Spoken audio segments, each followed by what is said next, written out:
विचारों की तंद्रा तीखे दर्द से टूटी। देखा तो चाकू की तेज धार अंगुली को चीरकर खून की धार निकल चुकी थी। मेघा दर्द से कहराकर सब्जी काटना छोड़ उठी और सीधा जाकर बैंडेज खोजने लगी। अंगुली से खून बह रहा था और दूसरे हाथ तेजी से काम कर रहा था।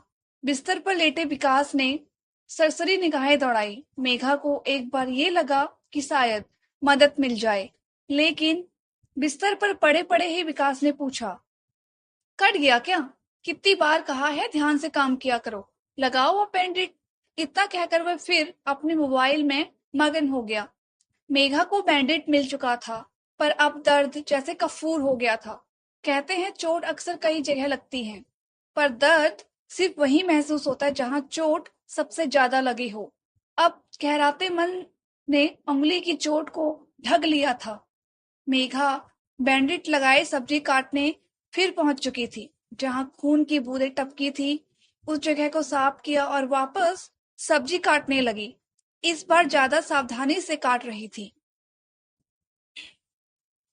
अचानक माँ की आवाज आई, अरे तू बैठ, अलग जाकर, कितना खून गिराया है। चौंक कर देखा तो एकाएक आंखों के सामने सब धुंधला सा होने लगा।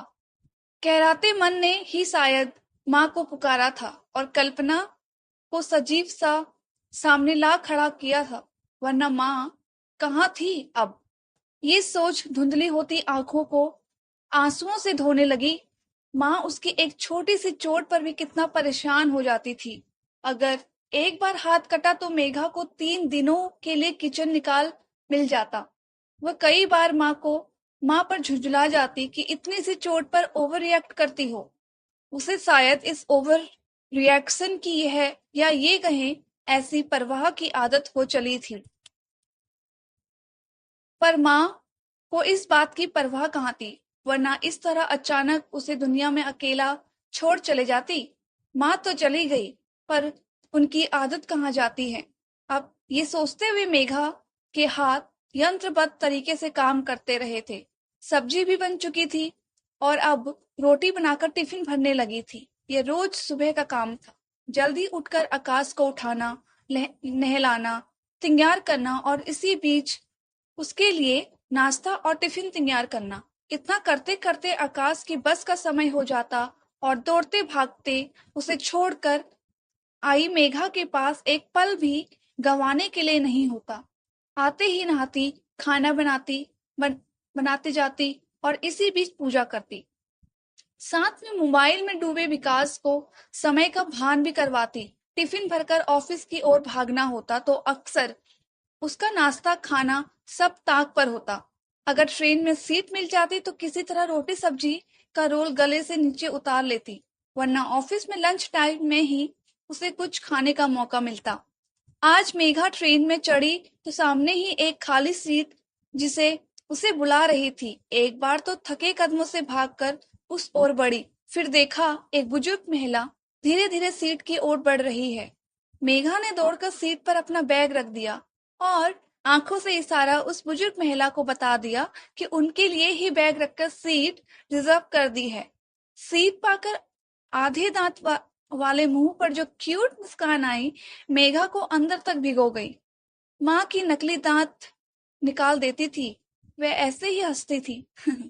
मुस्कान आंसू सब एक साथ ही बह निकले। वह दरवाजे के पास टिक कर खड़ी हो गई। माँ ने फोन पे ना जाने कितनी बार कहा था कि मेघा एक बार आकर मिल ले, पर वह अपनी गृहस्थी और काम के चक्कर में जाने का सोच भी ना पाई। आकाश की पढ़ाई, घर के काम, ऑफिस, विकास का काम, न जाने कितनी बेड़ियां उसने पैरों में कस रखी थी, जो उसे बढ़ने से रोक लिया करती। मिलने की आस लिए माँ चली गई और वे आखिरी दर्शन तक नहीं कर पाई, जैसे माँ ही रूठकर उसे आखिरी दर्शन के लिए भी ना आने दी। माँ के जाने के बाद से ही वे हर पल यही सोचती रही कि माँ के जाने के बाद जो छुट्टियां ली वह पहले ले ली होती तो शायद उसे ये मलाल नहीं होता। अचानक अपने हाथों पर एक स्नेह भरा हाथ महसूस हुआ। चौंक कर देखा तो वही बुजुर्ग महिला थी। सब ठीक है? उनकी नजरें मेघा पर टिकी थी। मेघा ने सावलिया नजरों से उन्हें देखा तो महिला ने उसके रोने की ओर इशारा किया। माँ के विचारों में खोई मेघा के आंसू कब बहे उसे खुद आभास नहीं हुआ। डिब्बे की सारी महिलाएं उसे ही देख रही थी। आंसू पोंछते हुए जबरन मुस्कुराकर मेघा ने कहा, माँ की याद में लाओ, देर हो गई। किसी तरह मेघा भराए गले से इतना ही कह पाई। बुजुर्ग महिला ने उसके कंधे पर हाथ रखा और अपने स्टेशन पर उतर गई। उनके उतरते ही एक के बाद एक धड़धड़ाकर महिलाएं डिब्बे में चढ़ने लगी और मेघा एक और हो गई। कुछ इसी तरह उनका दुख भी रोज एक और हो जाता और वह काम में लग जाती। पर हर खाली समय में माँ की कोई न कोई याद उसे भिगो जाती। माँ मेघा का सपोर्ट सिस्टम रही। मेघा ने उन्हीं के सहारे अपनी जिंदगी में बहुत कुछ अचीव किया। पढ़ाई के साथ साथ अलग अलग तरह के शौक रखने की बातें भी माँ मेघा को सिखाती। माँ कहती, परिवार बच्चे सब होंगे, उनके लिए वक्त लगाती रहोगी, फिर एक दिन बच्चे बड़े होकर अपने काम में लग जाएंगे और मेरी तरह अकेली रह जाओगी। माँ, ऐसा भी क्या, मुझे अकेलापन खूब भाता है, मैं तो जी भर कर सोऊंगी।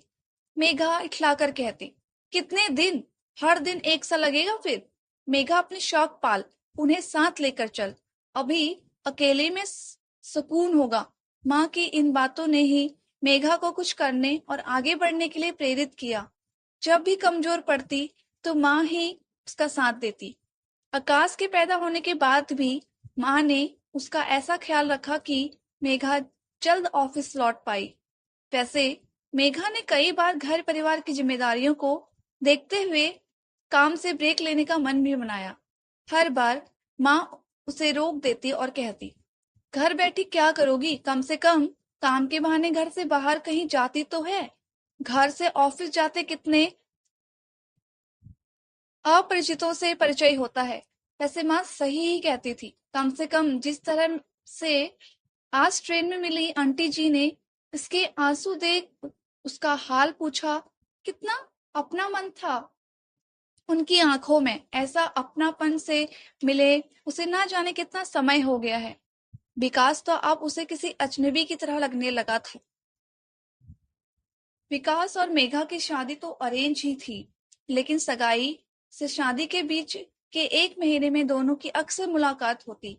उसे आज भी याद है, शादी के दिन सभी उसे ये कहकर छेड़ रहे थे कि उनकी शादी अरेंज से ज्यादा लव वाली लग रही है। मेघा ये सुनकर सामने भले ही शर्मा रही थी, लेकिन मन ही मन विकास को लेकर इठला रही थी। अब उसे कई बार आश्चर्य होता है कि ये वही विकास है जो उसकी एक आह पर परेशान हो जाया करता था और आज कटी अंगुली से बहते खून से भी विचलित नहीं होता। आकाश के होने के बाद वह पारिवारिक जिम्मेदारियों में उलझी रही और उनके बीच ये दूरी कब और कैसे आई उसे ये अंदाजा भी नहीं हुआ। अचानक तेज हॉर्न की आवाज से विचारों से बाहर आई मेघा बीच सड़क खड़ी की खड़ी रह गई। जरा संभली तो सड़क के किनारे हो गई। कुछ देर इधर उधर देखकर जायजा लिया और लिया कि आखिर वे कहाँ यंत्रबद्ध तरीके से अपने स्टेशन उतर वह रोज के रास्ते से ऑफिस की ओर चल पड़ी थी। थोड़ा संभली भी नहीं थी कि अचानक बैग में रखा फोन बजने लगा। उसकी हड़बड़ाहट इतनी बढ़ गई कि फोन पर नाम नंबर देखे बगैर ही एक सांस में कह उठी, सर वो ट्रेन छूट गई थी, रियली सॉरी। बस स्टेशन से सच में ट्रेन जैसे ही छूट गई तो तू दूसरी ओर से उन्मुक्त हंसी के साथ ये बात सुनकर मेघा चौंक कर फोन दूर कर नंबर देखने लगी। साइली, तू? सॉरी यार, मुझे लगा कि ऑफिस से कौन होगा। हमारी शेरनी तो गीदड़ बन गई है। लगता है तुझे फिर जंगल में बुलाने का टाइम आ गया है। श्याली अपने अंदाज में बोली जा रही थी। उसकी बात आधी अनसुनी करते हुए मेघा ऑफिस की ओर कदम बढ़ाते हुए बोली, हाँ हाँ, क्या हाँ हाँ, अरे तुझे आना है इस बार, वरना अगली बार गीदड़ की जगह बकरी बनते देर न लगेगी तुझे। कहाँ आना है, क्या बोल रही है, मुझे कुछ समझ भी नहीं आ रहा है। मेघा झुंझला उठी। कॉलेज गेट टुगेदर में बताए तो था, याद नहीं है? साइली की आवाज में मायूसी सी भर आई। साइली, मैं बाद में कॉल करूं, आज जरा लेट हो गई हूं। अरे सुन तो, बाय कहकर मेघा ने फोन रख ही दिया। ऑफिस से लौटते समय मेघा के मन में साइली की बात घूम रही थी। पिछले हफ्ते ही उसने कॉल किया था और गेट टुगेदर की बातें बताई थी। वह कैसे जा सकती है? यहाँ घर ऑफिस सब तो उसके जिम्मे हैं। आकाश की पढ़ाई, विकास का ऑफिस, सब कुछ जाने कैसे होगा। और अब वे पहले वाली मेघा भी कहाँ रही? वह तो अब शायद रही ही नहीं। ऑफिस से घर लौटने के बाद मेघा चाय का कप लेकर बैठी। यही तो वक्त होता है जब कुछ देर को वे बैठ पाती थी। आकाश अपने फुटबॉल क्लास के लिए गया होता है और विकास ऑफिस से लौटा नहीं होता। बस इन कुछ पलों में मेघा बिना कुछ सोचे शांत बैठकर बिता देना चाहती। हर बार कोई न कोई याद उसे घेर लेती और वह उन ख्यालों में गुम जाती। आज ऐसा कुछ हो उससे पहले ही फोन रिंग होने लगा। स्क्रीन पर साइली का नाम देखकर मेघा ने फोन उठाया, स्थगित कर दिया। फोन पर मिस कॉल का नोटिफिकेशन चमका और अगले ही पल व्हाट्सएप पर एक संदेश भी आ गया। उसने बस ऊपर से ही बड़ी सावधानी से पढ़ लिया। साइली का ही मैसेज था, गेट टुगेदर के सवाल के साथ। मेघा यही सोचती रही कि आखिर वे जाना चाहती है या नहीं, पर उसके मन में कहा कि वे जा ही नहीं पाएगी। वह इसके बारे में सोचने का मतलब ही क्या है? देर रात आकाश को सुलाकर घर के सारे काम निपटाकर जब कमरे में आई तो विकास अपने फोन से चिपका हुआ था। मेघा ने सरसरी निगाहें दौड़ाई और अपनी ओर के बिस्तर पर पड़ गई। आंखों से नींद ओझल थी, मन कहीं विचार रहा था। वाकई बिस्तर के दो छोर कई बार दो अलग दुनिया ही होते हैं। अचानक उसे क्या सूझी कि उसने इस दो छोर पर बसी दोनों दुनिया के बीच एक वार्ता का मार्ग खोला। सुनो। अपने फोन में खोया विकास यूं ही बोला, मैं सोच रही हूँ कुछ दिनों के लिए कहीं चले जाऊं। मेघा ने जैसे मन की उधेड़ बुन को शब्द दे दिए। कहाँ? विकास ने अचानक उसकी बात पर ध्यान दिया। कहीं भी। शाली का कॉल आया था, वे गेट टुगेदर है। तो मेघा ने अटकते हुए कहा, जा रही हो? विकास जैसे ही अब पूरी तरह से फोन से बाहर आ गया था। कहाँ? मैं गई तो यहाँ का क्या होगा? मेघा ने सुनने के अंदाज में कहा। यहाँ का क्या होगा? का क्या मतलब है? हम है ना। ऐसा भी नहीं है कि तुम सभी करोगे तो होगा। यहाँ सब आराम से हो जाएगा। वैसे भी आधे दिन तो हम सब घर के बाहर ही रहते हैं। विकास का ये अंदाज मेघा को बिल्कुल नहीं भाया। वे चिढ़ती हुई से बोली, हाँ हाँ, मैं करती ही क्या हूँ, मेरे बिना सब हो ही जाएगा। एक दिन ना रहूं ना तो पता चले, घर में तिनका भी ना टूटे। अब ऐसा भी नहीं है, मैं भी सब कर सकती हूँ। तुम्हारे आने से पहले सब मैं ही करता था। मेरे हाथ की दाल दोस्तों के बीच आज तक फेमस है। तुमने भी तो सुना है, अजीत फरहान सब कहकर गए हैं तुम्हें। जो हमने चखा भी नहीं उसकी तारीफ चाहे कहीं कोई करे, हमें क्या मतलब है? ना हमें कभी खाने मिली और ना हमने कोई काम देखा। झूठी तारीफों के पुल भले कोई बांधे।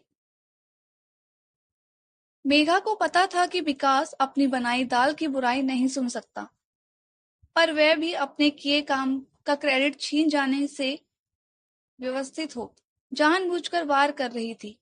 कहाँ तो बिस्तर के दो भागों में बसी दोनों दुनिया के बीच संधि मार्ग बनाना था और कहाँ अब सीमा रेखा तय होने लगी। मेघा, अब बहुत हो रहा है। तुम्हें क्या लगता है तुम्हारे बिना घर चल नहीं सकता? इस भुलावे में मत रहो। जहां जाना हो जाओ।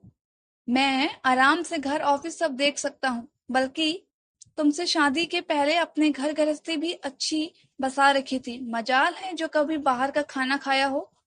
खुद खाता था, लोगों को भी खिलाता था। अब चली जाऊंगी तब पता चलेगा। गृहस्थी कहकर मेघा दूसरी तरफ मुंह किए सोने का नाटक करने लगी।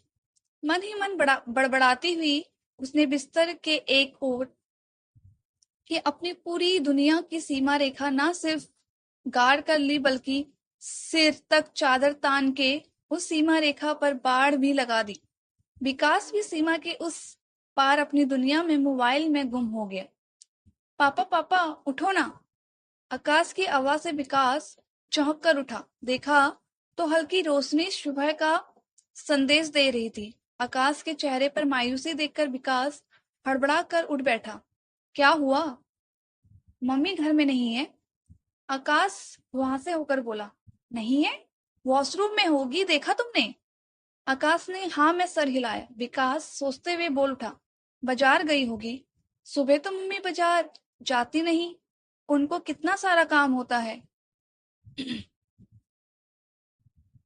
आकाश मम्मी के सेक्रेटरी की तरह बोला। विकास बिस्तर से ही आवाज लगाने लगा। मेघा, मेघा, रुको जरा, मम्मी को फोन कर लेते हैं। यह कहकर विकास ने जैसे ही फोन लगाया कि हॉल में रिंग सुनाई देने लगी। आकाश हॉल की ओर खुशी से भागते हुए चिल्लाया, मम्मी। विकास के चेहरे पर भी मुस्कान आ गई, लेकिन हॉल में जाकर देखा तो आकाश मेघा का फोन लिए मायूस खड़ा था। मम्मी का फोन तो यही है।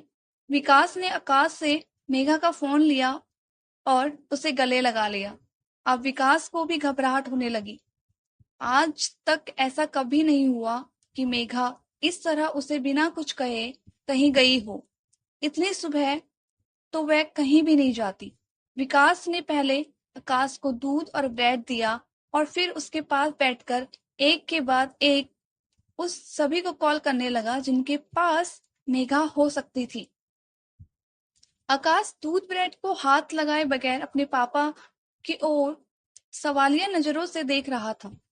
5-7 जगह फोन करने पर जब मेघा के बारे में कुछ पता नहीं चला तो विकास भी बेचैन होने लगा। तभी मेघा के फोन पर सियाली का कॉल आया।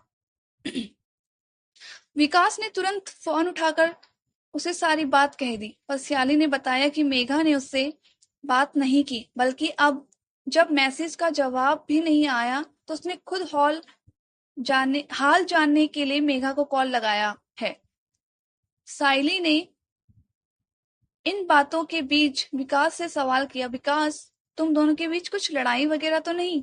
सॉरी, वो बस मैं मेघा को लेकर परेशान हो गई थी, इसलिए पूछ बैठी।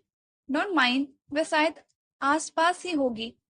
मैं भी पता करती हूँ दोस्तों से, शायद किसी से बात की हो। जैसे ही पता चले मुझे कॉल करना, कहकर श्याली ने फोन रख दिया।